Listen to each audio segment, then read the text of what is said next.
Magandang umaga! Kamusta po kayo mga ka-OG? Welcome back dito sa ating YouTube channel. Nandito na naman nga po ako si Gandara, ang inyong nagmamagandang Kalidja Tarigats na mag-aatid sa inyo ng mga latest update and fresh happenings hinggil sa TVJ and Legit Tarigats. And for today's video nga ang ating pong pag-uusapan ay patungkol po dito no, sa pagbabago na nakita at napansin ng ilan sa TVJ and Legit Tarigats. At the same time, pag-uusapan din po natin itong si tatay no sa sugod bahay kahapon na kung saan talaga naman pong mayroon pong panawagan din ng ilang legit na Americans at the same time may naawa po sila dito kay tatay. And then, syempre pag-uusapan po natin itong biglaan pong pagsasalita ni Wally na kung saan ay parang nagkaroon nga daw po ng problema. So mamaya tatalakayin po natin yan.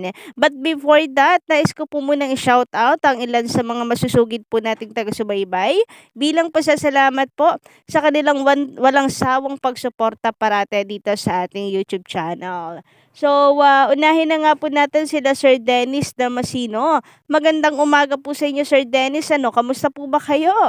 Maganda ring gabi and shoutout po sa inyo, Sir Angelo Acosta, Nathan Wayne De Vera. Thank you so much for not skipping on sa ads. Malaking tulong po yan para sa atin. So, thank you so much. Pati po kina Sir Roy, Mishano Mogola, Fallen Angel, Sir Jefferson Nato, thank you sa pagsuporta parate dito sa atin. Lips for Fernandez, Sir Welibet Adioso, Anna Red Lady, shout out, Miss Rosemary. Ayan, magandang umaga po sa inyong lahat. At sa lahat ng nandito po ngayon na nakikinig at nakaintabay, magandarang umaga po sa inyo. Shout out!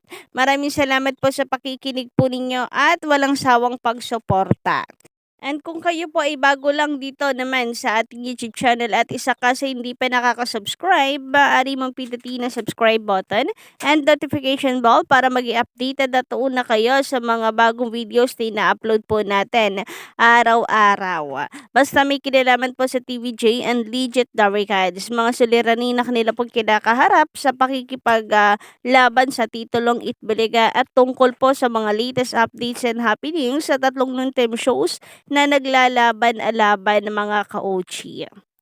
And unahin nga po nating pag-usapan ngayon na ka-OG ang patungkol dito na sa pagbabago na napansin po ng ilan na sobra pong nakakatuwa dahil appreciate at talagang pamilya po ang ipinaparamdam ng TVG sa lahat ng legit na records sa kanilang nakakasama. So, sa kanila nga pong intro ay maantig kayo at matutuwa dahil si Miles at saka si Zombie, si Atasha, kasama na po nila sa intro. Di po ba't sobra pong nakakatuwa? Isahan nga naman, isahang paggawa. Dati kasi may mga nagsasabi na mukhang itsapwera si Miles at saka si Zombie kasi hindi kasama doon sa poster. Alam naman po natin na bago lang itong si Zombie, di ba? And nauna na pong gawin ang mga poster bago pa man po nakapasok ulit itong si Miles at saka ito naman po si Zombie. And then, dun sa intro, siguro inintay lang din nila na makapasok po itong si Atasha Mulak dahil balak na rin talaga nilang ipasok po ito. Naghahanap lamang po ng perfect timing. So, ayun na nga mga ka-Uchi. Nang maipasok, saka po sila gumawa ng intro para isahang gawa nga lang din naman. So, ngayon nakakatuwa dahil kasama na po si Zombie at saka si Miles pati po si Atasha. Kaya naman sa mga reklamador dyan ako, wag po kasi natin pangunahan masyado ang TVJ. Alam po nila ang kanilang ginagawa and kaya nga nagkaroon ng problema sila ng tape-in kasi pinatunayan ng TVJ kung ano ang tunay na halaga ng pamilya. Maski nga po si Vong Navarro ay sobra pong napahanga, di ba? Samantala, pag-usapan naman po natin si tatay sa sugod bahay na kung saan dapat nga raw pong tulungan ng official TVJ si tatay. Pag daw nabigyan na ng papremyo baka daw ma-hold up. At yan po ang problema talaga. Minsan ay hindi po natin alam kung ano po ang mangyayari after. Napaka-importante na ma-secure din. Minsan Talaga, mapapailing ka na lamang 'no, dahil po sa ibang tao na nasisikmura na talunin pa yung mga ganitong taong hirap na sa buhay, dahil lamang po sa pagiging gahaman. So, sana naman po ay yung mismong, barangay po ang mag-ingat, tutukan ang kaayusan, katahimikan po sa barangay nila. So, sana po ay, sila mismo ang umaksyon. Samantala, ka-OG, pag-usapan naman po natin ngayon ang patungkol dito sa kay Papa Itan na kung saan ay darating po siya ngayong araw po ng Sabado kasabay po ng birthday celebration ni Boss Joey De Leon. Sino po ba mga excited na para po sa mga pasabog na magaganap po mamaya? Sigurado po yan ay marami po ang antabay at manonood po sa television at saka sa online. Panigurado, number one na naman po tayo sa TV ratings niyan. Sama-sama po tayo no, na suportahan ang TVJ and Legit Tabarikads mamaya. Lalo na't birthday celebration po ito ng creator ng titulong Itbulaga. Walang iba kundi si Henyo Master Joey De Leon.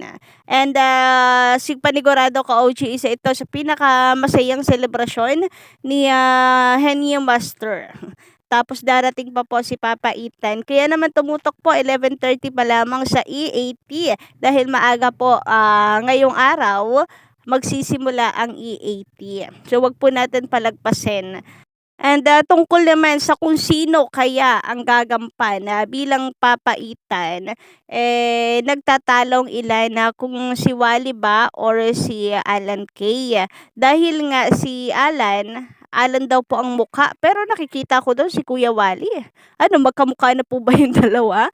But anyway, ayun nga yung pinagtatalunan ngayon sa social media, kung sino. Pero mas marami po na ang kutob ay si Wally din po ito. Sapagkat kahapon kung nanood po kayo, 'di ba meron pong ano, meron pong pag-uusap si Alan Kay at saka si Wally kahapon.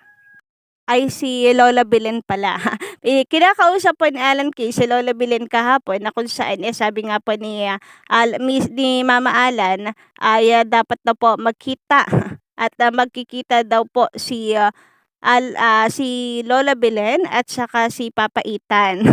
Ngayon, sabi po ni umoo naman itong si Wally, no, or si Lola Belen. Umoo, magkikita daw sila ni Papa Itan at Lola Belen. O 'di ba? Dahil doon ay naisip ng ilan na si Alan Kay ang gagampan bilang papaitan. Pero mapapaisip naman po kayo sa announcement nitong si Wally na kung saan sabi po niya, kanina masaya pa ako pero ngayon problemado na ako. Ibig sabihin si Wally din po 'yon ang gaganap bilang papaitan, 'di po ba? Magkakaproblema daw siya.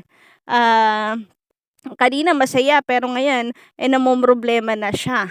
So, yun po ang problema. Paano magkikita si Lola Belen at si Papa Itan kung si ano rin ito, si Wally Bayola din po ito.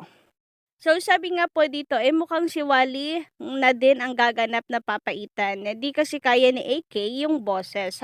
Digit Tabarikads. 2-in-1. Impersonation. Haha. Abangan bukas mga legit Tabarikads. TVJ on TV5. E80 TV5. Ngayon ko nare-realize no, yung mangyayari mamaya na kung saan ay si Lola Belen is si Papa Itan din. Sabi pa dito, actually si Alan Kay yung mukha no, ni Papa Etan. Pero hindi lang talaga carry ni Alan ang talent ni Wally at official TVJ. Dito po kasi bihasa at magaling talaga ito si Wally Bayola, guys. So kanya-kanya naman pong porte yan kung saan na mas magaling. Itong si si Alan Kay ay pang the bar talaga. Maganda ang boses and magaling din na komedyante. So sa impersonation, si Wally Bayola po yan. Pero malay naman po natin, 'di ba, mga ka-OG, na si Alan Kay ay bigla pong magpapaitan na mamaya. Mag-took po ng risk and mag-explore pa ng talento. malay po natin. So, yan ang dahilan kung bakit kailangan po nating abangan ang mga pasabog po mamaya. Samantala, sabi naman nga po nitong si Sir Angelo Acosta, magandang umaga po sa iyo. Bukas o ngayong araw daw po yan. Ngayong araw, maraming masaya at marami din ang malulugmok sa kalungkutan. Yehey, suspension day na.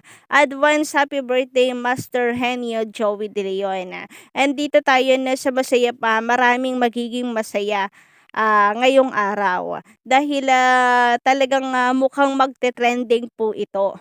Dahil double celebration ba naman, birthday ni Henyo Master and the pag-welcome sa pagpunta po ng studio ni Papa Itan.